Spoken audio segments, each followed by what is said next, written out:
Hey everybody, and welcome to the Indie Guy. I'm the Indie Guy, Jonathan Moody, and I'm here to review House Hunting.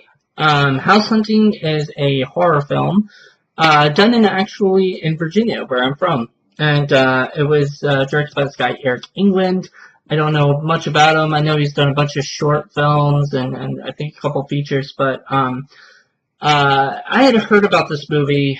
I think back right about when it was being filmed. I was good friends with Rebecca Kennedy, who's in it, and I was just excited to see it for a while. And I don't know what took me so long to getting around to watching it, but I never got a copy of it until like just recently. So I had decided, well, I'm gonna finally sit down and actually watch it. And I watched it last night, and really enjoyed it. It was very much like, kind of The Shining in a way, without it being about a hotel or anything like that. But basically, these two families are, and I'm not going to spoil anything, but these two families are, basically up for grabs for this open house, and which is kind of what I wish the film had been called, Open House.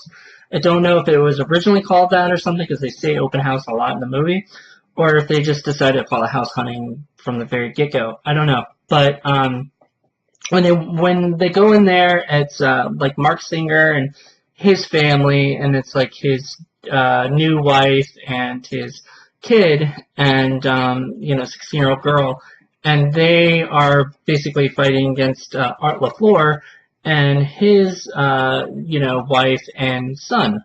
So it's kind of like, I don't know if they did that on purpose or if that was all like meant to happen as like the son and the daughter, and they're about the same age, so it's all like they're kind of similar, except they're definitely very different. They have like their different pasts, and you kind of see that through the movie and things like that. But basically, they're up for this house, and they try to leave, or whatever, and they end up running into this girl who's running, and she's mute, she can't speak, and her tongue's out or whatever, and they end up, and that's played by Rebecca Kennedy, and they take her to the house because like they keep trying to leave, and they keep going basically in a loop.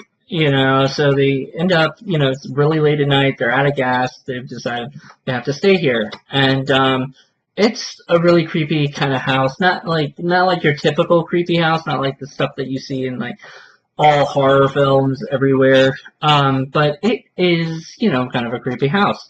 They wake up every day basically to the same, annoying thing, and that, I will say that was one thing that I felt never got paid off. Like, there was this, like, annoying message they get, like, it was like, hey, it's, blah, blah, blah, time to, take a look around, and if you like the house, this kind of thing. I don't know, something similar to that. And I just wish that, because it said, press a button and you'll hear more about this great house. I wish that had been a thing. Like, they press the button and, interesting things would happen. Ghosts would fly out or something, or whatever. And it is a ghost movie. Don't get me, don't get me wrong. This is a ghost movie. It's just not your typical ghost movie, which I liked a lot. I thought that was kind of cool. But, as you can see in the back, I really like the DVD. They had some cool behind-the-scenes stuff of how they shot it. I don't want to spoil anything. Don't want to give away the ending. I don't want to say anything that will kind of tell you guys. I just want to tell you guys I really thoroughly enjoyed it.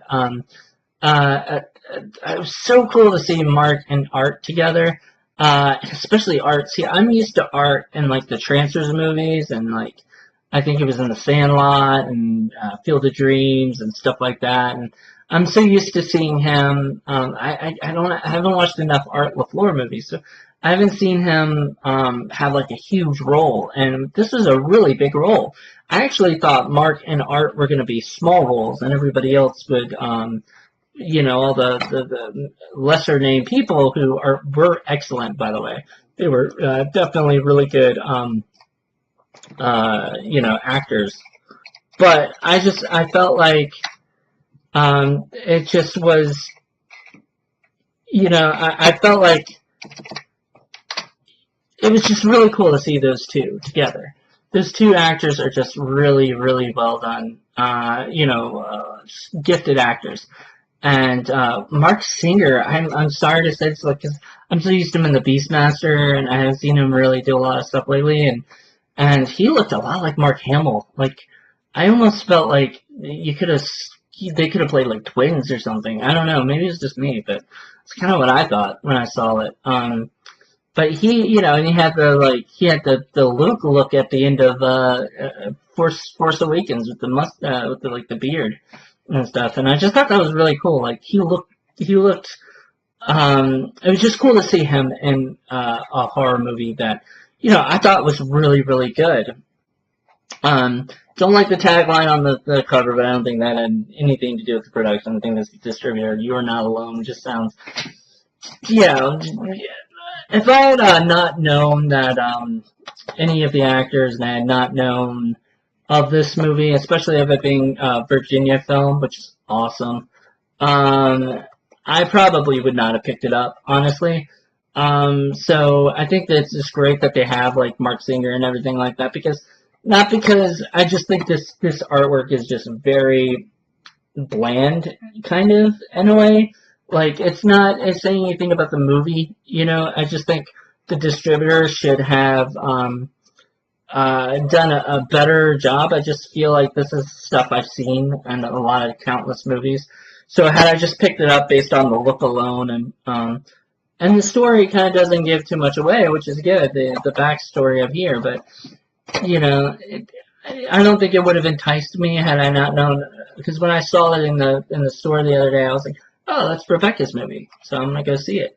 You gotta support your friends, and I mean, I kind of, I didn't go in with like a biased opinion, because, I'm just afraid of of low budget horror films these days, especially, ones about ghosts, because so many are done. And so I thought this was a very good original film, and I'm very glad I picked it up. I'm very happy to have it in my collection and everything. And you should go out and if you can find it, I think you can get it on Amazon and different places. Go check it out. It's really good. And, well, thank you guys for watching this review. If you like what you saw, subscribe down below. Also, if you want to check up on me, follow me at The Indie Guy. That's the INDIE _ guy, GUI, at Facebook or at Twitter and Instagram. Also follow me on Facebook. I think it's the _ indie guy there. So definitely check it out, and you'll see more stuff coming this week. All right, have a good one. See you later. Bye.